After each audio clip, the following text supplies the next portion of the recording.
حقوق و شبہات باقی ہیں۔ آج بھی یزید اور حسین علیہ السلام آپس میں موازنہ کرنا ہے۔ آج بھی لوگ کہہ رہے ہیں دو شہزادوں نے، آج بھی لوگ لکھ رہے ہیں امیر المومنین یزید، آج بھی لوگ تقریریں کر رہے ہیں یزید رحمۃ اللہ، آج بھی لوگ اس شخص و پنج میں ہیں حق پر قول تھا باطل۔ یہ سارے سوال ہیں، ان سب کو ملائے تو ایک بار حق کون ہے باطل۔ ایک جملے میں جواب چاہے تو میں یوں کہہ سکتا ہوں، جس کے ساتھ رب ہے وہ حق ہے، جس کے ساتھ رب نہیں وہ باطل ہے۔ جس کے ساتھ رب ہے، رب کی سنگت ہے، رب کی صحبت ہے، رب کی قربت ہے، وہ حق ہے۔ جس کو رب کا قرب ہی نصیب نہیں، مقیت و سنگت ہی نصیب نہیں، وہ آج بھی باطل ہے، کل بھی۔ اب اس بات کو ہم قرآن سے پوچھتے ہیں، قرآن تو بتا مارکہ کربلا میں حق کون تھا باطل۔ قرآن ایک خوبصورت اصول دیتا ہے، اللہ فرماتا ہے یا ایھا الذین آمنوا، اے ایمان والو، جب تم پریشان ہو، مصیبت میں گر جاؤ، پریشانیوں کا سامنا ہو، مشکلات تمہارا گھیراؤ کر لے، تو استعینوا بالصبر والصلاۃ، مصیبتوں پہ صبر کرنا، نماز پہ نماز پڑھتے جانا، مشکلیں حل ہو جائیں۔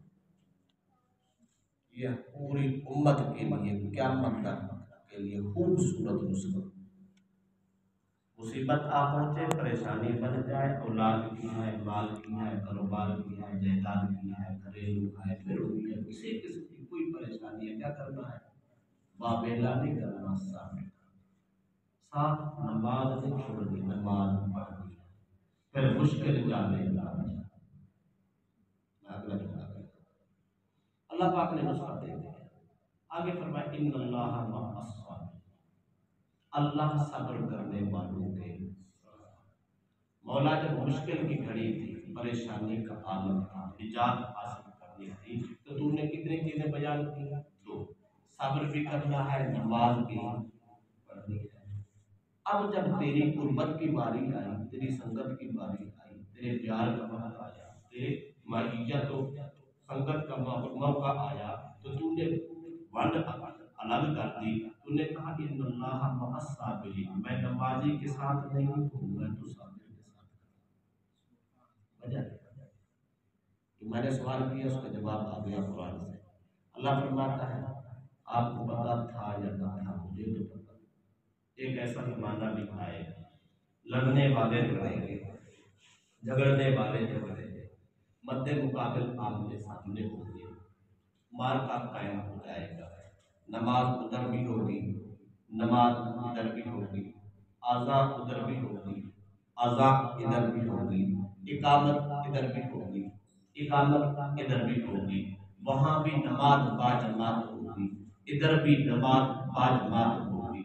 اب لڑ بھی رہے ہیں، نمازیں بھی پڑھ رہے ہیں، دیکھنے والا دیکھے گا، سوچنے پہ مجبور ہوگا کہ یہ کیا ماجرا ہے، ہم کیسے سمجھیں، حق پہ یہ ہے یا حق پہ؟ نماز تو ادھر بھی ہے، نماز ادھر بھی ہے، کلمہ ادھر بھی ہے، کلمہ ادھر بھی ہے، ذکر ادھر بھی ہے، ذکر ادھر بھی ہے، فکر ادھر بھی ہے، فکر ادھر بھی ہے، وہ مسلم کہلائے، یہ بھی مسلم کہلائے، جھنڈا اس کے بھی ہاتھ میں، جھنڈا اس کے بھی ہاتھ میں، ہم کدھر جائیں، ہم کیسے فیصلہ کریں، حق کون ہے باطل کون؟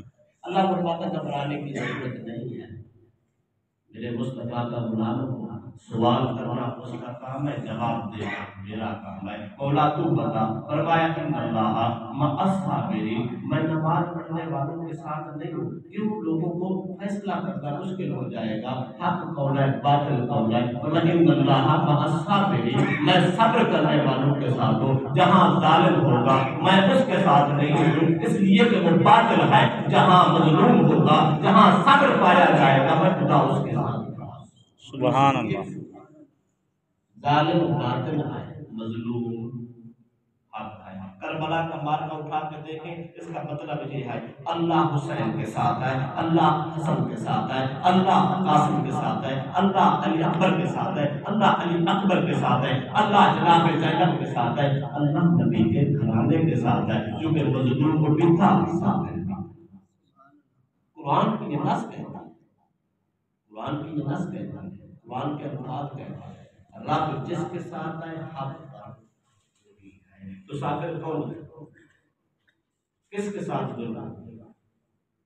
کس نے آہ نہیں کی، وابیلا نہیں کی، شور نہیں کیا۔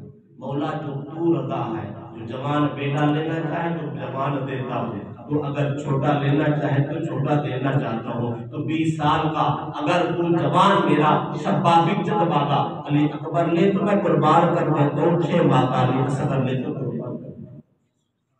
ظلم کس نے؟ صبر کس نے؟ صبر جس نے کیا ہے رب اس کے ساتھ ہے، رب جس کے ساتھ ہے حق پر۔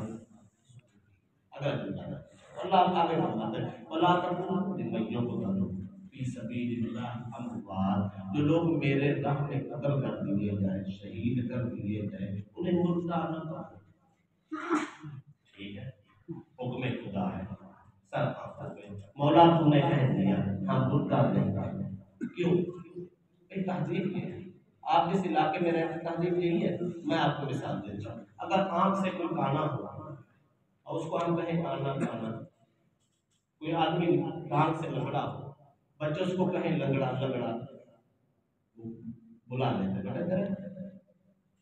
آپ کو ماں باپ نے یہی تعلیم سکھائی، استاد نے آپ کو یہی پڑھایا، اور ٹھیک ہے بیٹا میں لنگڑا ہوں، میری مجبوری ہے، اللہ کا کرنا ایسا ہوا، میرا ایکسیڈنٹ ہو گیا، میں ٹانگ سے لنگڑا ہو گیا، آنکھ پر خون چلا گیا، اگر میں کانا ہو گیا تو کیا ہو گیا میرا، لیکن یہ تو طریقہ نہیں ہے نا، یہ تو ادب کے خلاف ہے، تہذیب کے خلاف ہے۔ تو مجھے کانا کانا کہتا پھرے، اندھا اندھا کہتا پھرے، لنگڑا لنگڑا کہتا پھرے۔ چلو مولا ہم سمجھتے ہیں یہ تہذیب یہی ہے، جو لنگڑا اس کو لنگڑا نہ کہو، جو لولا اس کو لولا نہ کہو، جو کانا ہے اس کو کانا نہ کہو۔ مولا ٹھیک ہے ہم نہیں کہتے، تیری بات مانتے، لیکن ایک بات تو ہے نا، جو لولا ہے وہ ہے تو صحیح نا، جو لنگڑا ہے لنگڑا تو ہے، چلو کہتے نہیں ہے ادب کے خلاف ہے، لنگڑا تو ہے۔ آنکھ سے کانا ہے تو مولا ہم اس کو کانا کانا نہیں کہیں گے، تہذیب کے خلاف ہے، لیکن کانا ہے تو صحیح نا، سمجھ تو سکتے ہیں۔ اللہ فرماتا ہے یاد رکھنا، وہ کانا کانا بھی ہے، لنگڑا لنگڑا بھی ہے، ایک بات یاد رکھو، جو میرے راہ پہ کٹ جائے اس کو مردہ بھی نہ کہو، بل احجا، اس کو مردہ سمجھو بھی مت، سمجھو بھی۔ مالک مان تو کر سکتے ہیں نا، فرمایا نہیں بلا تحسبن الذین قتلوا فی سبیل اللہ اموات، جو میری راہ میں کٹ جائے اس کو مردہ گمان بھی نہیں کرنا۔ مولا یہ بات پہلی بات تو سمجھ آئی ہے نا، یہ بات سمجھ نہیں، دیکھیں نا یار، سر تن سے جدا ہو جائے، بازو کٹ گئے، جسم کے چیتڑے اڑ گئے، ٹکڑے ٹکڑے ہو گیا، تلواروں سے تیروں سے زخمی ہو گیا، خون بہہ گیا، ہر چیز جدا ہے، ہر ادا جدا ہے، پھر بھی اس کو مردہ کہہ بھی نہیں سکتے، مردہ سمجھ بھی نہیں سکتے۔ جواب آتا ہے میرے بندو، اگر اس کا سر تن سے جڑا ہوتا، نبض چل رہی ہوتی، دل کی دھڑکنیں تیز ہوتی، خون گردش کرتا ہوتا، سماعت باقی ہوتی اور سانس باقی ہوتے، آنکھوں کا نور باقی ہوتا، تو مجھے کہنے کی کیا ضرورت تھی تم مردہ نہ کہو؟ اس لیے تو کہہ رہا ہوں، اس لیے ہی تو کہہ رہا ہوں، بے شک کٹ گیا ہے، تن ٹکڑے ٹکڑے ہو گیا، سر اتر گیا، بدن جدا ہو گیا، پاؤں ٹکڑے ٹکڑے ہو گئے، بازو قریب نہیں ہے، سوچیں ختم ہو گئی، سب کچھ مٹ گیا، لیکن یاد رکھنا میں رب کہتا ہوں وہ اب بھی زندہ ہے، نہ سوچ سکتے ہو مردہ، نہ کہہ سکتے ہو مردہ۔ مولا کیسے؟ فرمایا لا الا تشکرون، تمہیں اس کی زندگی کا شکر نہیں ہے۔ مولا کیوں؟ فرمایا اس لیے کہ یہ راز کی بات ہے، یا میں جانوں یا کل کے بنے۔ اس کا مطلب یہ ہوا شہادت چھوٹا سا منصب نہیں ہے، چھوٹا یہ اتنا عظیم منصب ہے۔ رب مردہ کہنے بھی نہیں دیتا، رب مردہ گمان کرنے بھی نہیں دیتا۔ بس یہی راز ہے، یہی راز ہے۔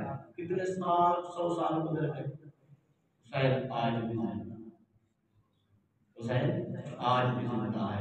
بابا گوبر کی سرزمین میں بھی زندہ ہے، مال و مال میں بھی زندہ ہے، پاکستان میں زندہ ہے، پورے اہل عرب میں زندہ ہے، کائنات کے کونے کونے میں زندہ ہے۔ بلکہ میں جو کہنا چاہتا ہوں، ہر جوان کے دل میں زندہ ہے، ہر بچے کے دل میں زندہ ہے، ہر بزرگ کی سوچوں میں زندہ ہے۔ اللہ کے نبی کا نواسا آج ہر سوچ میں بھی زندہ ہے، ہر کتاب میں زندہ ہے، ہر تحریر میں زندہ ہے، ہر تقریر میں زندہ ہے، ہر جگہ پہ زندہ ہے۔ جب سوچیں سامنے آتی ہیں، آدمی غور کرتا ہے، کہتا ہے یہ یزیدی کردار ہے، یہ حسینی کردار ہے۔ حسین آج بھی لیدے کی لوگ پہ قرآن پڑھا ہے، کیوں؟ اس لیے یہ قرآن نے کہا ہے، اس کو مردہ سمجھنا بھی نہیں، مردہ کہنا بھی نہیں۔ کیوں؟ فرمایا یہ ہر دل میں آج بھی زندہ ہے، یہ کل بھی زندہ ہے، یہ قیامت کو بھی زندہ ہے۔ ایک نماز چلتے ہیں، ایک حدیث پیش کرتا ہوں، آپ ہر پروگرام کو سنتے ہوں گے۔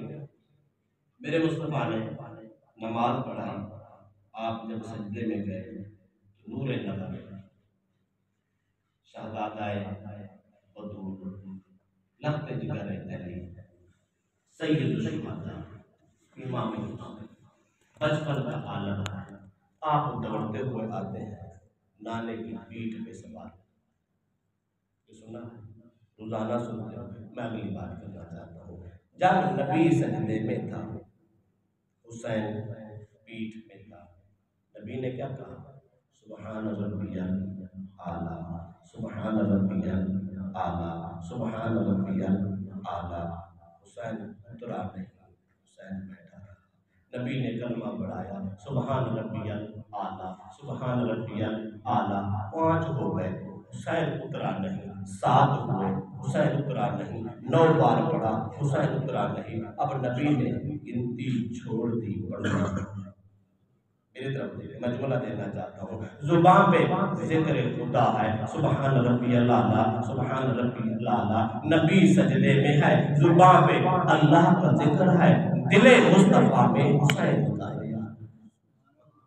یار حسین کتنا عظیم ہے، حسین زبان پہ اللہ کا ذکر ہے، دل میں حسین کا خیال ہے۔ حسین کتنا عظیم ہے، حسین کی کتنی بڑی شان ہے، حسین کتنا بے مثال ہے۔ کون یاد کر رہا ہے؟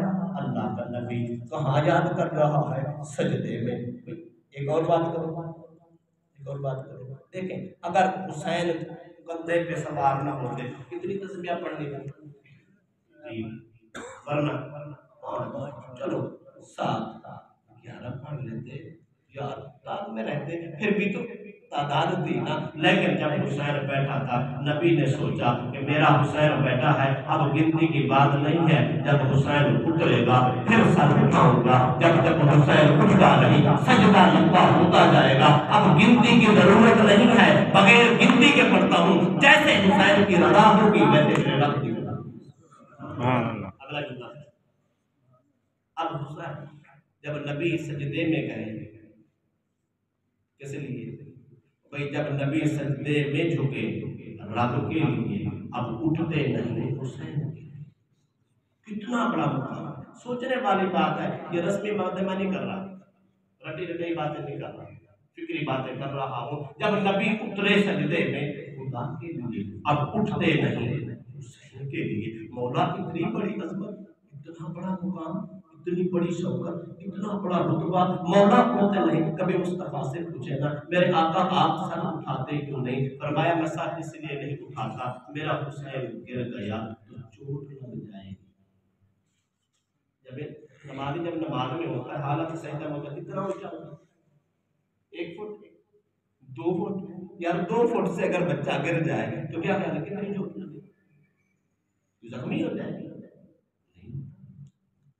بابا 2 فٹ کے فاصلے سے گرے، بچہ زخمی نہیں ہوتا، لیکن نبی نے پھر بھی سر نہیں اٹھایا۔ پوچھا یا رسول اللہ آپ نے سر کیوں نہیں اٹھایا؟ فرمایا میں نبی کیوں کر سر اس لیے نہیں اٹھایا کہیں میرے بیٹے کو چوٹ نہ لگ جائے۔ میں کہنے کا حق رکھتا ہوں جو نبی 2 فٹ کے فاصلے سے بچے کو گرنے نہیں دیتا، سر نہیں اٹھاتا، کیا اس حسین کو قتل کرنے کے لیے امت کو سر اٹھانے دے؟ کبھی نہیں۔ نبی کو اگر اتنے چھوٹے سے فاصلے پر بچے کے گرنے پہ تکلیف محسوس ہوتی ہے تو کیا خیال ہے گھوڑے کی پیٹھ سے اتارنے سے تکلیف؟ یہ قتل حسین عام نہیں ہے، یہ ازائے مصطفیٰ، یہ حسین کا قتل نہیں ہے، یہ دل مصطفیٰ کا، یہ حسین کو دکھ نہیں ہے، یہ مصطفیٰ۔ یاد رکھ لو حسین کا دکھ مصطفیٰ کا دکھ، مصطفیٰ کا دکھ حسین کو تکلیف، مصطفیٰ کو تکلیف، مصطفیٰ کو تکلیف، خدا کو تکلیف، جس کی تکلیف کا عالم یہ ہو اس کو حسین۔ ایک اور جملہ کہنا چاہتا ہوں، جب آدمی نماز پڑھتا تو کیا ہوتا ہے؟ اللہ اکبر کے ہاتھ باندھ دیا، اب کیا ہوتا ہے؟ دنیا سے دور ہو گیا رب کے۔ اگلا جملہ دینا چاہتا ہوں، اگر نماز شروع کی رب کے قریب ہو گیا، دنیا سے دور ہو گیا، اب جب رکوع میں گیا اور قریب ہو گیا، جب بندہ سجدے میں جاتا ہے تو بالکل قریب ہو جاتا ہے۔ سجدہ صاحب کر لینا، میں آیت پڑھنا چاہتا ہوں۔ اللہ فرماتا ہے بس جو انسان تو سجدہ کر، رب تجھے اپنا قرب نصیب کر۔ اب فرق اتنا ہے، تم بھی کرتے ہو میں بھی کرتا ہوں، جب تم اور ہم کرتے ہیں اللہ کے حکم مطابق ہم قریب تو ہوتے ہیں پر قرب محسوس نہیں ہوتا۔ ہر آدمی کا عالم یہ نہیں ہے، ایسے بھی کچھ نصیب ہیں سر سجدے میں رکھتے ہیں، رب قرب نصیب کرتا ہے، پھر پردے اٹھ جاتے ہیں جلدی۔ میں اپنی بات نہیں کر رہا، تمہاری بات نہیں کر رہا، میں اللہ کے اولیاء کی بات کر رہا ہوں۔ ایسے ایسے ولی بھی موجود ہیں، سر سجدے میں ہوتا ہے، قربتیں اتنی بڑھ جاتی ہیں، پردے اٹھنے شروع ہو جاتے ہیں، جلوے ہونے شروع ہو جاتے ہیں۔ میں پوچھنا چاہتا ہوں اگر ولی سجدہ کرے پردے اٹھ جاتے ہیں، جن نبی پر جا کر سجدہ کرے تو پھر آگے میں کہنا چاہتا ہوں اب نبی سجدے میں ہے، حسین پیٹھ پہ سوار ہے، نبی کے سجدے کا عالم کیا ہوگا؟ نبی کتنا قریب ہوگا، نبی کن جلووں میں ہوگا؟ ادھر سے جلوائے خدا ہے، ادھر سے خیال حسین ہے۔ میں کہنا چاہتا ہوں حسین تیری عظمت کو سلام، اتنا عظیم ہے، اتنا تو اونچا ہے، ادھر سے دیدار خدا ہو رہا ہے، ادھر سے قرب خدا ہو رہا ہے، ادھر سے خیال دل میں تیرا ہی کھلتا نظر آ رہا ہے۔ حسین تجھے اللہ نے کتنی ہی عزت دی ہے، کیا خیال ہے بھائی وہ کر نہیں سکتی تھی؟ کر سکتی تھی نا، پیارے محبوب اٹھ کھڑے ہو، یہ میری نماز ہے۔ فرمایا نہیں نہیں وہی اتاری نہیں، فرمایا میں دیکھتا ہوں میرا حسین اب پیٹھ پہ ہے، میرا نبی فیصلہ کیا کرتا ہے۔ اس کا مطلب ہے یہ انداز اب کو بھی پسند تھا۔ ایک اور بات کرنا چاہتا ہوں، غور سے میری بات سننا، تو بھائی جتنا عظیم ہے حسین، جتنا باپ وقار ہے حسین، جتنی عروج والا ہے حسین، لیکن پھر بھی امتی ہے، کیا ہے بھائی جتنا بھی عزت ہے پھر بھی سجدہ لمبا ہو گیا پھر بھی امتی ہے۔ اپنا زکات میں، سخاوت میں، جرت میں، سچ میں، وقار میں جتنا ہی عروج کیوں نہیں ہے حسین کو، لیکن پھر بھی امتی ہے، پھر بھی امتی ہے۔ میری طرف دیکھنا، میں آپ غور سے ایک بات کہنا چاہتا ہوں، بھائی کیا تھا نبی سجدے میں، حسین پیٹھ پہ، زبان پہ ذکر خدا ہے، دل میں خیال حسین ہے۔ آپ دنیا کی جو دل چاہے کتاب اٹھا لو، جس مکتب فکر کی اٹھا لو، آپ اس حدیث کو جب پڑھو گے تو کہیں یہ نہیں ملے گا جب نماز مکمل ہوئی تھی تو کہیں آپ نے پڑھا ہو یا کبھی زندگی میں سنا ہو تو سفید ریش بزرگ بیٹھے ہیں، بڑی عمر کے لوگ بیٹھے ہیں، ہر سال اکثر اوقات شہادت سنتے رہتے ہو، کبھی کسی نے آپ کو سنایا ہو یا آپ نے کہیں پڑھا ہو یا کسی سے سنا ہو کیا مصطفیٰ نے جب اس سجدے سے سر اٹھایا تھا تو اس نماز میں کچھ سجدہ صاحب بھی فرمایا، سجدہ صاحب فرمایا؟ بابا اگر واجب چھوٹ جائے، فرض چھوٹ جائے، نماز ہوتی نہیں، واجب چھوٹ جائے تو سجدہ صاحب لازم ہوتا ہے ورنہ نماز نہیں ہوتی۔ میں پوچھنا چاہتا ہوں اتنا لمبا سجدہ، اتنا لمبا سجدہ، اتنا لمبا سجدہ، اگلا رکن تو رہ ہی گیا نا، نہ جانے کس وقت ادا کیا ہوگا۔ کیا مصطفیٰ نے بعد میں سجدہ صاحب کیا؟ نہیں کیا، کہیں ذکر نہیں، بلکہ روٹین سے باقی نماز مکمل ہوتی، سلام پھیرا، نماز مکمل ہوگی۔ اس کا مطلب کیا ہوا؟ اس کا مطلب کیا ہوا؟ زبان پہ ذکر خدا تھا، دل میں خیال حسین تھا۔ حسین جتنا بڑا کیوں نہیں ہے، بے شک امام ابن امام ہے، باپ بھی امام، حسین بھی امام، بیٹا بھی امام، باپ بھی امام، لوگوں اس کے پاس سارا امام، پوری نسل امام، لیکن یاد رکھ لو بے شک زہرا کا لال تھا، بے شک علی کا دودھ تھا، بے شک مصطفیٰ نے ان کے رخساروں پہ بوسے دیے تھے، گردن پہ بوسے دیے تھے، ان کو جنت میں جوانوں کا سردار کہا تھا، ساری عزتیں ایک طرف، لیکن پھر بھی ساری عزتیں رکھنے کے باوجود حسین آج بھی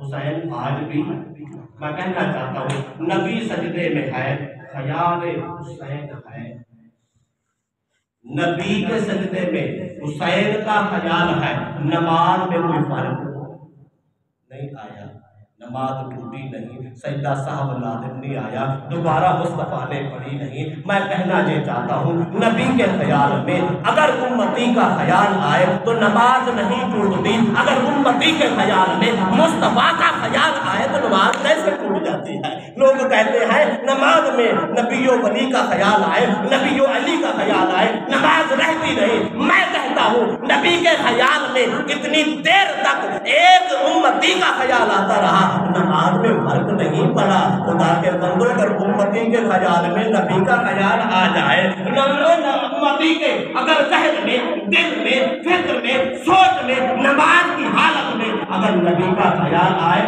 نماز ٹوٹتی نہیں ہے بلکہ نماز مکمل ہو جاتی ہے۔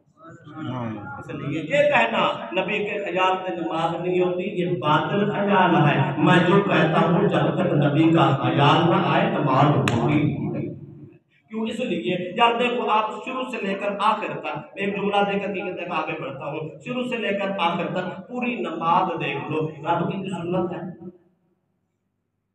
قیام کرنا، تکبیر کہنا، تلاوت کرنا، رکوع کرنا، سجدہ کرنا، کوئی رب کی سنت ہے؟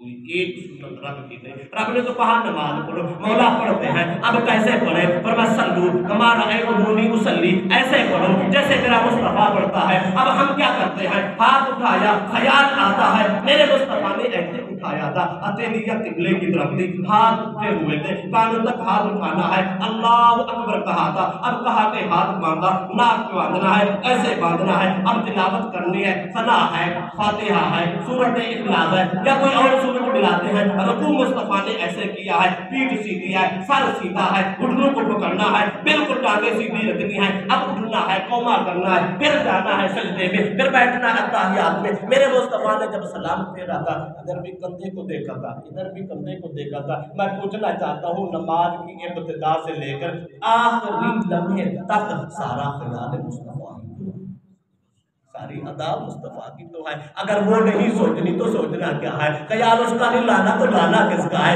بابا اگر وہ خیال نہ لائے نماز ہوتی ہی نہیں ہے، نماز ہوتی اس وقت ہے جس وقت محمد عربی کا خیال آتا ہے۔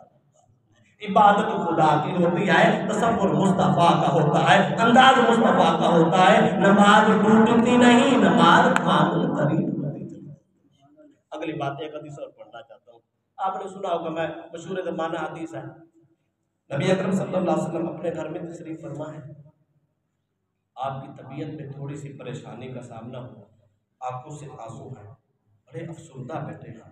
ام المومنین حضرت ام سلمہ تشریف لاتی ہے، دیکھتی ہے، عرض کرتی ہے یا رسول اللہ آج بھی ایسا واقعہ بھی نہیں ہوا، ایسا مسئلہ بھی نہیں ہوا، آپ بڑے پریشان ہیں، گھبرائے رہتے ہیں۔ میرے نبی نے کیا فرمایا؟ آپ نے فرمایا ابھی میرا شہزادہ حسین آیا تھا، میں نے گود میں بٹھایا، اپنے شہزادے کو میں نے چوما، کبھی پیشانی پہ بوسے دیے، کبھی رخساروں پہ بوسے دیے، کبھی گردن پہ بوسے دیے، بس میں پیار ہی کر رہا تھا۔ اور اور کبھی میں سنتا تھا، کبھی میں چھوتا تھا، میرے پیار کو دیکھ کے جبریل آیا، اس نے آتے ہی کہا یا رسول اللہ جس سے آپ اتنی محبت فرما رہے ہیں اسی شہزادے کو آپ کی امت نے قتل کر، جس مقام پہ قتل کر دینا اس جگہ کا نام کربلا ہے۔ یہ میرے پاس ایک شیشی ہے، اس شیشی میں مٹی ہے اور یہ مقتل حسین کی مٹی ہے، جب یہ مٹی خون بن جائے گی حسین شہید۔ سرکار نے شیشی حضرت ام سلمہ کو دی، فرمایا ام سلمہ اس کو رکھ لو، سنبھال لو، خیال کرنا، دیکھتے رہنا، جب یہ مٹی خون بن جائے گی تو میرا حسین شہید۔ بس یہ داستان مجھے جبریل نے بتائی ہے، اس لیے میں محمد افسردہ ہوں، پریشان ہوں، میری حالت تھوڑی سی زار ہے، یا میں پیار کر رہا تھا، یہ خبر سنی تو میری حالت بدل گئی۔ یہ روزانہ سنتے ہیں، میں اس پر بات کرنا چاہتا ہوں۔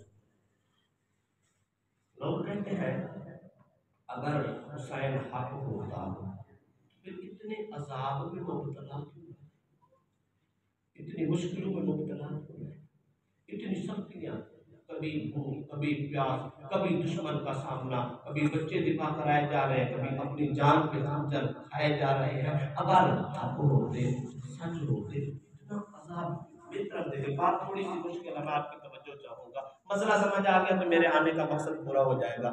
لچھے دار تقریر کرنا، لوگوں کو رلانا، یہ فلسفہ حسینی نہیں ہے۔ بات سمجھانا، دین کا درس دینا، یہ فلسفہ حسینی ہے، یہ خلل ہے۔ کہتے ہیں اگر حسین حق ہوتا تو عذاب میں مبتلا کیوں ہوتا؟ میں آپ سے پوچھنا چاہتا ہوں، یار ایک ہوتی ہے آزمائش، ایک ہوتا ہے عذاب۔ جس پہ عذاب ہو، مصیبت آئی ہو، کیا حالت ہوتی ہے؟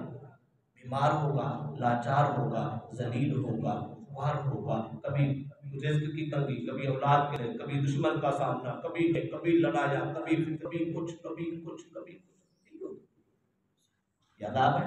اچھا جس کا امتحان ہوگا اس کی صورتحال کیا ہوگا؟ کیا وہ خوش ہے؟ اور بابا جس کا امتحان ہو وہ بھی کسی پریشانی میں ہوتا ہے، کسی میں الجھا ہوتا ہے، کوئی جھگڑے میں ہوتا ہے، یا کوئی ایسی ایک بات گئی دوسری گئی، تیسری آ گئی، تیسری گئی، چوتھی آ گئی۔ اور بھائی جو امتحان میں ہے وہ بھی مصیبت کی شکل ہوتی ہے، جو عذاب میں ہوتا ہے وہ بھی مصیبت کی فرق اتنا ہوتا ہے۔ اگر بندہ فرما بردار ہو، نیک ہو، صالح ہو، آپ میرے ہو بھی کہتے ہو بہت ہے میرے خیال امتحان، ٹھیک ہے۔ اگر بندہ گناہگار ہو، ظالم ہو، جابر ہو، فاسق ہو، پکڑا جائے نا، مصیبت میں آ جائے، آپ کہتے ہیں، ہم کیا کہتے ہیں؟ کہتے ہیں آیا نا اللہ تعالیٰ، پتہ یہ چلا بندہ نیک ہو مصیبت میں پڑ جائے تو یہ اس کی آزمائش اور امتحان ہوتا ہے۔ اگر بندہ گناہگار، ظالم ہے، جابر ہے، کرپٹ ہے، غاصب قسم کا انسان ہے، پکڑا جائے، مصیبت میں پڑ جائے تو یہ عذاب۔ میں آپ سے کہتا ہوں اور میں چاہتا ہوں کیا خیال ہے؟ حسین بادشاہ نہیں، حسین نیک نہیں۔ اگر حسین نہیں نیک تو دنیا میں نیک ہوئی نہیں۔ بلکہ ایک اور بات بتاتا ہوں، جب مارکا کربو بلا لگا نا 10 محرم کی صبح تھی، یزیدی لشکر سامنے تھا، حسین نے خطبہ دیا تھا، خطبہ بتاتا ہوں پھر سمجھ آتی ہے۔ اس میں 2 باتیں آ جائیں گی، ایک دعویٰ آ جائے گا اور ایک پارسائی آ جائے گی۔ حسین نے کیا کہا؟ فرمایا اے یزیدیو سن، تم میں سے کچھ لوگ مجھے جانتے ہیں، کچھ نہیں جانتے، میں اپنا تعارف کروانا چاہتا ہوں۔ فرمایا حسین ابن علی ہوں، حسین میرا نام ہے، علی کا لخت جگر ہوں، زہرا کا بیٹا ہوں، حسن کا چھوٹا بھائی ہوں، محمد عربی کا نواسا ہوں، ہاشمی نسل ہوں۔ فرمایا میں ساری زندگی کا نمازی ہوں، کعبے کا حاجی بھی ہوں، زکوٰۃ بھی دیتا ہوں، ذکر بھی کرتا ہوں، فکر بھی کرتا ہوں، روزے بھی رکھتا ہوں، آج تک میرے ہاتھ سے کسی کا خون نہیں بہا، میں نے کسی کی عزت نہیں لوٹی، آج تک کسی پہ ظلم نہیں کیا، کسی پہ زیادتی نہیں کی، میں نے آج تک نہ کسی کا قتل کیا، نہ خون بہایا، نہ مال لوٹا، نہ غصب کیا، نہ کرپشن کی، میں نے کسی پہ کوئی ظلم نہیں کیا، میں حسین ابن علی ہوں۔ اب جب قتل نہیں کیا تو مجھے قتل کون کر سکتا ہے؟ جب ظلم نہیں کیا ظلم کون کر سکتا ہے؟ جب کسی کا مال لوٹا نہیں حق کون لے سکتا ہے؟ میں وہ بادشاہ ہوں، تہجد گزار بھی ہوں، وقت کا باجماعت نماز پڑھنے والا۔ میں پوچھنا چاہتا ہوں، اتنا بڑا دعویٰ حسین نے صبح عاشور کو کیا ہے کس کے سامنے؟ اور بھئی دیکھو استاد اگر اپنی پارسائی کا دعویٰ کرے نا شاگردوں کے سامنے تو شاگردوں نے کیا کہتا ہے؟ سبحان استاد جی ٹھیک ہے۔ اگر پیر مریدوں کے سامنے پارسائی کا دعویٰ کرے تو مریدوں نے کیا کہنا ہے؟ جی سبحان اللہ، یہ کچھ کہنا ہے۔ اور بابا کبھی دشمن کے سامنے کر، مخالف کے سامنے کر، دانت نہیں کھٹے کرنے، وہ کہتا نہیں ہے بڑے پارسائی کے دعوے کرنے والا، بڑے تقوی کی باتیں کرنے والا، بڑا تو نمازی ہے، بڑا تو باقی ہے۔ ہم جانتے ہیں 22,000 کا یزیدی لشکر امام حسین کے سامنے کھڑا ہے۔ امام حسین نے جب یہ دعویٰ کیا ہے 22,000 کا لشکر بالکل خاموش ہو گیا، ایک کی زبان بھی نہیں کھلی۔ تو یہ کہہ دیتا کہ آپ نے فلاں موقع پہ نماز نہیں پڑھی، کسی نے نہیں کہا آپ نے روزہ نہیں رکھا، کسی نے نہیں کہا آپ نے ظلم کیا، کسی نے کہا یار ساری باتیں چھوڑ دو۔ اتنا تو کہہ سکتے تھے نا، آپ وقت کے خلیفہ امیر المومنین یزید کے خلاف بغاوت کر کے نکلے ہیں، آپ کا کوئی چھوٹا سا ظلم ہے، چھوٹا سا جرم ہے، یہ تو بہت بڑا۔ لیکن یزیدیوں کا 22,000 کا لشکر خاموش کرا ہے، ایک جملہ بھی نہیں کہہ سکے۔ امام حسین کی اتنے بڑے دعوے کو للکار نہیں سکے۔ اس کا مطلب یہ ہوا حسین کا بچپن بھی پاکیزہ تھا، جوانی بھی پاکیزہ تھی، 56 سال کی زندگی کا یہ آخری دن شب عاشور کا بھی یہ دن بھی پاکیزہ تھا۔ دشمن بھی کہہ نہ سکا کہ تم ظالم ہو، تم جابر ہو، تم گناہگار ہو۔ پہلی بات یہ ثابت ہوئی حسین کا بچپن بھی پاک ہے، جوانی بھی پاک ہے، اور 56 سال کی عمر کا آخری دن بھی پاک ہے۔ اتنا بڑا پاک ہے، اگر مصیبت میں گر جائے کہ امتحان ہوگا کیا نہ امتحان۔ حسین کا امتحان تھا، حسین عذاب میں مبتلا نہ تھا، لہذا جواب ہو گیا۔ حسین حق ہوتے عذاب میں مبتلا کیوں ہوتے؟ ہم کہتے ہیں عذاب میں مبتلا نہ تھے، وہ اس وقت بھی حق تھے، آج بھی حق ہے، اور وہ عذاب میں مبتلا نہیں تھے، وہ امتحان میں مبتلا۔ ایک اور بات بتانا چاہتا ہوں، امتحان کا اصول کیا ہے، طریقہ کار کیا ہے؟ امتحان کتنا بھی مشکل ہے، ایک ہے فطری امتحان، ایک ہے علمی امتحان۔ میں دونوں کو مثال دے دیتا ہوں۔ فطری امتحان کیا ہے؟ خدا نہ کرے کسی کا بچہ بیمار ہو جائے، آپ ڈاکٹر کے پاس لے کے جاتے، ڈاکٹر بتاتے ہیں بھی بات سنیں، آپ کے پاس 2 مہینے ٹائم ہے، 2 مہینے کے اندر اندر آپ نے بچے کا آپریشن کرانا ہے، 50 لاکھ روپیہ لگے گا تو بچہ بچ سکتا ہے ورنہ نہیں بچ سکتا۔ ہم کیا کرتے ہیں؟ اگر کوئی مرلے زمین ہے وہ بیچنا شروع کر دیتے ہیں، 4 جانور رکھا ہے وہ بھی بیچنا شروع کر دیتے ہیں، اپنے رشتہ دار کو سے تعلق جوڑتے ہو، بھائی یار یہ مصیبت ہے، یہ پریشانی ہے، میرے ہاتھ بٹانا، یہ مشکل حل ہو جائے گی، میں آپ کو پھر سارے کام کرتا ہوں۔ اگر ایسی مصیبت آ جائے جس کی وجہ سے ادھر سے نہیں سفارش سے کام چلتا ہو، کیا کرتے ہیں ہم؟ چیئرمین سے، ناظم سے، وزیر سے، مشیر سے اوپر بڑھتے ہیں، لوگوں سے تعلق جوڑتے ہیں، سفارش ڈھونڈتے ہیں تاکہ یہ ٹل جائے، مسئلہ حل ہو جائے۔ یار اگر دیکھو اگر دعا سے مسئلہ حل ہوتا ہو، ہم فقیروں کے پاس، درویشوں کے پاس، امام مسجد کے پاس، قاری صاحب کے پاس، استاد کے پاس جاتے ہیں، حضور دعا فرماتے ہیں میری مصیبت ٹل جائے۔ یار دیکھو مصیبت ہو تو ٹالنے کی کوشش کی جاتی ہے۔ اگر بچے کا امتحان ہو تو کیا کرتے ہیں؟ کیا کرتے ہیں؟ باپ کیا کرتا ہے؟ دعا مانگتا ہے، یا اللہ میرے بیٹے کو کامیاب، ٹھیک ہے، یا اللہ میرے بیٹے کو جرأت، یا اللہ میرے بچے کو حوصلہ، یا اللہ میرے بچے کو صبر دینا۔ امتحان بڑا ہی مشکل ہے، مولا صبر دینا، یہ کہتے ہو نا۔ اب آؤ حدیث رسول پڑھتا ہوں، جب میرے مصطفیٰ کو جبریل آتا ہے، یہ خبر شہادت کی سناتا ہے، مٹی میں شیشی میں مٹی لا کے دیتا ہے اور قتل کی خبر دینے ہے، تو نجومی تو نہیں تھا، نجومی نے خبر دی تھی، کوئی شک تھا، کوئی شبہ تھا؟ کس نے خبر دیا؟ جبریل نے خبر دیا۔ بات تو پکی تھی، پھر اللہ کے پیغمبر کو دیا، شک رہا ہی نہیں ہے۔ اگر شک ہوتا تو پھر اور پیغام آ جاتا۔ بات پکی تھی، حق تھی، سچ تھی۔ یاد رکھ لیں، جب اللہ کے نبی کو کہا گیا تو اللہ کے نبی کیا کرتے ہیں؟ اگر ہوتا عذاب، آسان سا طریقہ تھا، اللہ کا پیغمبر ہے، رب کا محبوب ہے، ہاتھ اٹھا دیتے اور کہہ دیتے مولا میرے حسین عذاب میں محمد کو نہیں دیکھنا چاہتا، میں تو برداشت نہیں کر سکتا، مہربانی فرما عذاب ٹال دے، یا سر سجدے میں رکھ دے، سجدہ کر کے رب سے دل ملا دے اور رب سے التجا کرتے مولا معافی دے دے میرے شہزادے کو، یہ میرے دل کا ٹکڑا ہے، میرے جگر کا ٹکڑا ہے، یہ دل کی دھڑکنیں ہیں، یہ میری بیٹی کا لال ہے، اس سے ہمارا بڑا پیار ہے۔ مولا اس کو مصیبت میں نہ ڈالنا، دعا کرتے تو نجات کی کرتے۔ او بابا اگر عذاب ہوتا سر سجدے میں رکھ کے دعائیں کرتے، نجات مانگتے، میرے نبی نے سر سجدے میں رکھ کے ہاتھ اٹھا کے نجات نہیں مانگی، بلکہ مصطفیٰ نے کیا مانگا ہے؟ فرمایا اللہم اے میرے اللہ میرے حسین کو صبر بھی دے اجر بھی دے۔ کیا جو دعا مانگی تھی؟ اے اللہ میرے حسین کو صبر بھی دے اجر بھی دے۔ اس کا مطلب ہے میرے مصطفیٰ نے فرمایا کسی سے فتویٰ لینے کی ضرورت نہیں ہے، کسی سے مسئلہ پوچھنے کی ضرورت نہیں ہے، فتویٰ بھی میں محمد دیتا ہوں اور مسئلہ بھی میں بتاتا ہوں۔ میں نے مصطفیٰ کو میں نے اپنے حسین کو مصیبت میں نہیں دیکھا، امتحان میں دیکھا ہے۔ میں نے رب سے کہہ دیا مولا صبر بھی دینا اجر بھی دینا۔ پتہ چلا یہ کہنے والے اگر حسین حق پہ ہوتے تو پھر اتنی بڑے عذاب میں مبتلا کیوں ہوتے؟ ہم کہتے ہیں وہ عذاب میں مبتلا نہیں تھے، وہ امتحان سے گزر رہے تھے۔ اور ایسا امتحان، وہ بابا ایسا امتحان، بچے ذبح کرانا چھوٹا سا امتحان نہیں، بڑھاپے کی عمر میں جوان بچوں کی لاشیں اٹھانا چھوٹا سا امتحان،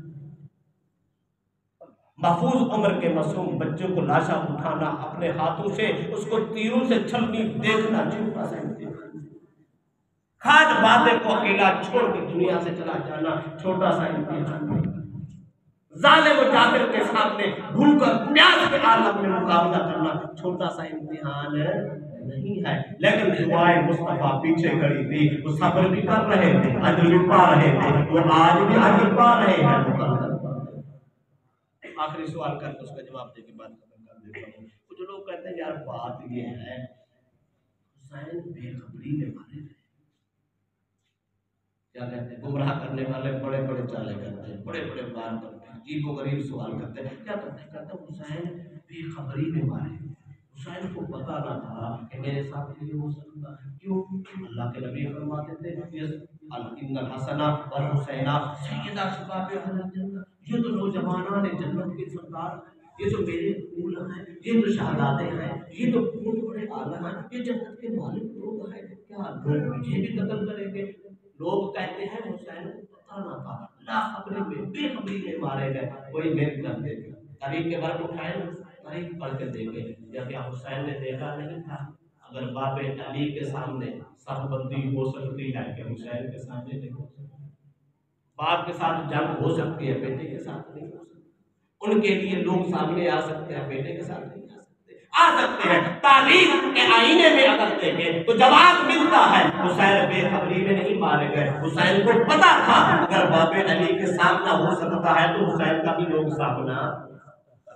اس سے بڑی بات جو میں نے حدیث پڑھی ہے اس کا مفہوم دے دیتا ہوں، میری طرف دیکھیں۔ جب 10 محرم کا دن تھا، دوپہر کا وقت ہے، آپ بہکی اٹھا کے دیکھ لیں، مشکات شریف اٹھا کے دیکھ لیں، حدیث موجود ہے، عبداللہ ابن عباس اس کے راوی ہیں، فرماتے دوپہر کا وقت تھا، سیدہ ام سلمہ آپ آرام فرما تھیں، خواب دیکھتی ہیں کہ میرے نبی تشریف لائے ہیں اور آپ کے سر مبارک میں مٹی ہے، پریشان ہے، ہاتھ میں شیشی ہے، اس شیشی میں مٹی ہے اور وہ مٹی پھول نما ہے۔ یہ خواب دیکھ کے حضرت ام سلمہ امام بہقی نے نقل کیا ہے، صاحب مشکات نے حدیث نقل کیا ہے، تو کیا دیکھتی ہیں؟ جب خواب دیکھتی ہیں پوچھتی ہیں میرے آقا یہ کیا عالم ہے، یہ کیا صورت ہے؟ میرے نبی نے فرمایا میں محمد صبح سے لے کر شام تک مقتل حسین میں گیا تھا، میں اپنے لاڈلے پر خون شہادت دوں۔ عبداللہ ابن عباس فرماتے ہیں میں سلمہ فرماتے میری آنکھ کھلی، جب آنکھ کھلی تو مجھے یاد آیا میرے مصطفیٰ نے تو مجھے شیشی دی تھی نا، مٹی دی تھی کربلا کی، اور فرمایا تھا جب میرا حسین شہید ہو جائے گا مٹی خون بن جائے گی۔ ام سلمہ فرماتے میں فوراً اٹھی، جا کے رکھی ہوئی محفوظ شیشی کو اٹھایا، جب دیکھا تو مقتل حسین کی مٹی خون بن گئی۔ میں پوچھنا نہیں چاہتا، آپ کے سوال کا جواب آ جائے گا۔ کیا خیال ہے؟ سائنس کا دور تھا،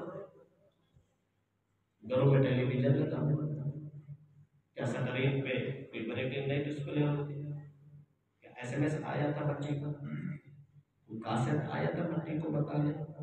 تو دمشق اور عراق میں کربلا کے تپتے صحرا میں امام حسین قتل ہو رہے ہیں، مدینے کی سرزمین پہ بند شیشی میں رکھی مٹی خون بن گئی، اس مٹی کو کس نے کون سی خطر ہے؟ کسی نے فون کیا کسی نے میسج کیا تھا؟ کوئی بریکنگ نیوز ہوئی تھی؟ کیسے پتا چلا؟ میں کہنا یہ چاہتا ہوں اگر حسین کے مقتل کی مٹی کو پتا ہے کہ وہ وہاں شہید ہو گئے، مٹی خون بن رہی ہے، جس حسین کے مقتل کی مٹی کو علم ہے، مٹی باخبر ہے کہ حسین باخبر نہیں، یہ کہنے والے کہ حسین بے خبری میں مارے گئے، اور جاہل حسین کو تو پہلے دن سے پتا تھا میرے نبی آپ کو چومتے تھے، لوگ بچوں کا ماتھا چومتے ہیں، پیشانی چومتے ہیں، رخسار چومتے ہیں، میرے مصطفیٰ حسین کا چومتے تھے۔ پوچھنے والے نے پوچھا ہر کوئی اپنے بچوں کے رخسار چومتا ہے، آپ گلا کیوں چومتے ہیں؟ میرے نبی نے فرمایا اس گردر میں خنجر نے پھرنا ہے، مجھے جبریل نے بتایا ہے، میں محمد اس لیے اس گلے کو چومتا ہوں۔ بابا میں کہنا چاہتا ہوں کہ ان کو بھی پتا تھا، امام حسین کو پتا تھا، خان بادے کو پتا تھا، کیا خیال ہے بے خبری میں ماریں گے؟ بابا بے خبری میں نہیں ماریں گے، حسین کو پہلے دن سے پتا تھا، آخری دن کو بھی۔ فلسفہ شہادت کا پیغام دینا، آپ تقریروں پہ جاتے ہیں، فلسفے سن رہے ہیں، فلسفہ امام حسین کیا تھا، پیغام امام حسین کیا تھا؟ جب سر کٹایا تو کس حال میں کٹایا؟ سر سجدے میں تھا، شیلر نے وار کیا، سر جدا ہو گیا، تو سر سجدے میں کٹا کر امت کو بہت بڑا پیغام دیا کہ اے میری امت، میں سر دے کر نماز نہیں چھوڑی، لہذا تم نے نماز نہیں، بہت بڑا پیغام۔ لیکن میں اس سے ایک قدم پیچھے آنا چاہتا ہوں، میں کہنا یہ چاہتا ہوں یہ تو 10 محرم کا دوپہر کا وقت ہے نا، یہ تو اینڈ ہو گیا، اس اینڈ سے پہلے تھوڑا سا غور کریں، امام حسین کو کربلا جانے کی ضرورت ہے کیوں؟ نبی ہسٹری میں آپ کے پاس دینا ہے، امام حسین کو مدینہ چھوڑتے ہیں، مکہ جاتے ہیں، مکہ سے کربلا جاتے ہیں، جو کہتے ہیں جنگ کرنے گئے تھے، بابا بیت کر دیں گے، مدینہ سے دمشق کا راستہ نہیں تھا، یزید کہاں تھا؟ دمشق میں تھا، وہ بیعت لینا چاہتے تھے، حسین لڑنے جاتے، جنگ کرنے جاتے، کدھر جانا چاہیے تھا؟ مکے جانا چاہیے تھا یا دمشق جانا چاہیے تھا؟ دمشق جانا چاہیے تھا، اصول بھی یہی بنتا ہے، اگر جنگ کرنا چاہتے تو کیا کہتے چلو مکے چلے گئے، کہ مکے سے کوفے جانا لازمی تھا یا دمشق کا راستہ بند ہو گیا تھا؟ دمشق کا راستہ کھلا، یزید سے ہی ٹکراؤ تھا نا، اگر یزید سے بات کرنی تھی تو لڑنا ہی تھا، تو پھر سیدھے ادھر چلے جاتے ہیں، ادھر کیوں گئے؟ ادھر لڑنے نہیں گئے، لڑنے والے بچے ساتھ لے کے نہیں جاتے، فیملیاں ساتھ لے کے نہیں جاتے، نہاتے نہیں جاتے، وہ بابا چند لوگ نہیں جاتے، پھر وہ اعلان کرتے ہیں، طبل بجاتے ہیں، لوگوں کو دعوت دیتے ہیں اور بغاوت کا اعلان کرتے ہیں، پھر حامی ساتھ ہو جاتے ہیں، پھر پوری جماعت اکٹھی ہوتی ہے، تیاری کی جاتی ہے، تیاری کر کے پھر دشمن کا سامنا کیا جاتا ہے۔ حسین نے نہ تیاری کی ہے، نہ طبل بغاوت بجایا ہے اور نہ کسی کو دعوت دی ہے، بلکہ کیا کیا ہے؟ مدینے کی ہسٹری پڑھ کے دیکھ لیں، صحابہ کرام روکتے رہیں کہ آپ کوفے میں نہ جائیں، وہ لوگ باوفا نہیں ہیں، انہیں آپ کے بابا کے ساتھ وفا نہ کیا تو آپ کے ساتھ کیا کریں گے؟ امام حسین کا تاریخی جملہ ہے، دل کی تحریک لکھنے والا ہے، آپ نے فرمایا میں کسی کا وفا دیکھنے نہیں جا رہا، میں ان کو پیغام کا جواب دینے جا رہا ہوں، ہزاروں سینکڑوں ہزاروں ان کے خطوط آ چکے ہیں، ہر خط میں ایک بات لکھی ہے، جدید ظالم ہے، ظلم کر رہا ہے، ہم اس کے ہاتھ پہ بیعت نہیں کرنا چاہتے، ہم چاہتے ہیں حسین آئے، ہم حسین کے ہاتھ میں بیعت کرنا چاہتے ہیں، اگر آپ نہ آئے تو قیامت کے دن آپ کا گریبان ہوگا، ہمارا ہاتھ ہوگا، ہم میدان حشر میں کھڑے اللہ رسول کے سامنے کہہ دیں گے ہم نے تو حسین کو بلایا تھا اور امام حسین آئے تھے۔ لوگ کہتے ہیں باقی کیوں نہ گئے؟ بابا اور کسی کو خط آیا ہی نہیں اور کسی کو بلایا ہی نہیں گیا، بلایا کس کو گیا؟ للکارا کس کو گیا؟ دعوت کس کو آئی؟ صرف امام حسین کو آئی، امام حسین کا جواب دینے گئے، کہیں یہ نہ کہنا زہرا کا لال بے وفا نکلا، علی کا لال بے جرت نکلا، آیا ہی نہیں تھا، میدان میں اترا ہی نہیں تھا۔ فرمایا نہیں، اگر زدید ظالم ہے، ظلم کرتا ہے تو حسین صابر ہے، صبر کر سکتا ہے، میں آ جاتا ہوں، تمہارے بات کا جواب دیتا ہوں، تمہارے خطوط کا جواب دیتا ہوں، تم نے بلایا ہے، کبھی قیامت کا ڈر نہ سناتے تو شاید فیصلہ کچھ اور ماحول ہوگا. تم نے کہا قیامت کے دن کہیں گے ہم نے تو حسین کو بلایا تھا وہ آئے نہیں ہے. تو میں جواب وہاں نہیں دے سکتا, میں یہاں تو دے سکتا ہوں. میں بات آگے بڑھانا چاہتا ہوں. آپ پہنچ گئے, جب کربلا میں پہنچے نا تو جواب ان کا بنتا تھا وہی گئے. ہوا کیا؟ بڑی خاص بات کرنا ہے. ہوا یہ یزیدیوں نے سائڈ پہ بٹھایا, مذاکرات کرنے کی کوشش کی. مذاکرات کیا تھے؟ انہوں نے کہا حسین ایسا کرو نا, آپ مصلی سنبھالو, نمازیں پڑھو, ہمیں مت چھوڑو, آپ منبر سنبھالو, تبلیغ کرو, لوگوں کو درس سناؤ, یزید کو آپ تسبیح کرو, تسبیح پھیرو, اللہ اللہ اللہ کو فضا پہ لگا, ذکر کرو, فکر کرو, لوگوں کو ذاکر بناؤ, دعائیں کرو, بس آپ یہ کرتے رہو. امام حسین نے فرمایا یہ مجھے قبول کیوں؟ فرمایا اگر میں یہ مذاکرات قبول کر لوں, آپ مجھے زنجیر میں باندھ لو, میں مصلی پہ بیٹھا رہوں, تسبیح پڑھتا رہوں, آپ ظلم کرتے رہیں, کوئی آپ کو پوچھ نہ سکے.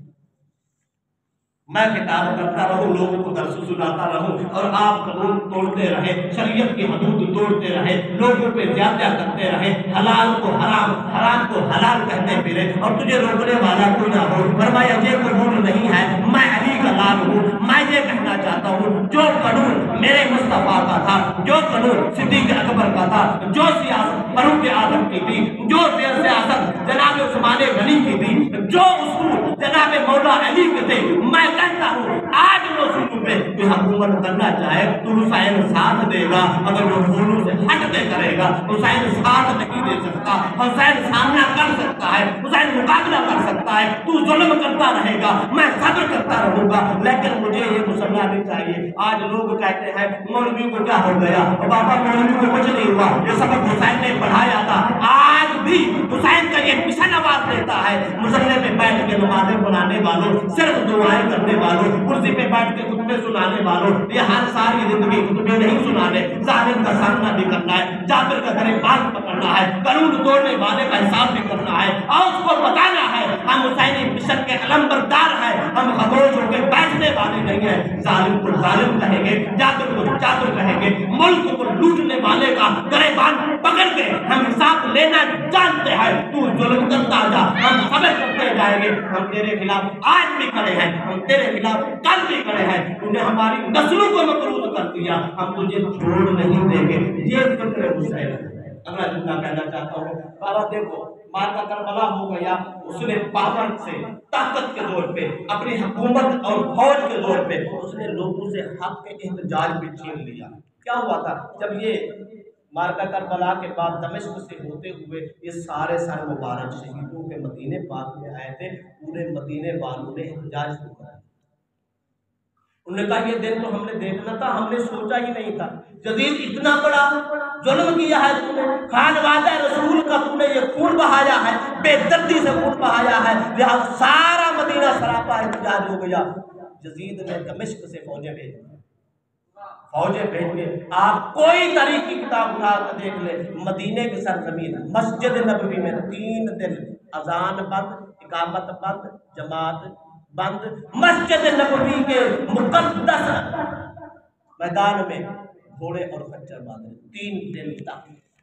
اگلی بات کہنا چاہتا ہوں, اور اس نے اپنی فوج کو آرڈر کر دیے تھے کہ یاد رکھنا تمہارے لیے سب کچھ حلال ہے. 3 دن تک چاہو کسی کی عزت لوٹو, چاہے کسی پہ ظلم کرو, چاہو خون بہا دو, جو سامنے آئے سر قلم کر دو, کوئی پوچھنے والا نہیں ہے. جب یہ ظلم کیا مدینے والوں پہ 3 دن تک ظلم ہوتا رہا, حرم مدینہ بند رہا, مسجد نبوی بند رہی, اذان اور اقامت نماز بند رہی, کچھ نہ ہوا. خچر مسجد نبوی میں باندھے گئے, گھوڑے باندھے گئے, اور وہاں آزادی دی گئی, ہزاروں لوگوں کی عزت لوٹی گئی. کیوں؟ انہوں نے احتجاج جو کیا ہے. پھر یہی خبر مکے میں پہنچتی ہے, مکے کے لوگ کھڑے ہو گئے, انہوں نے احتجاج کیا.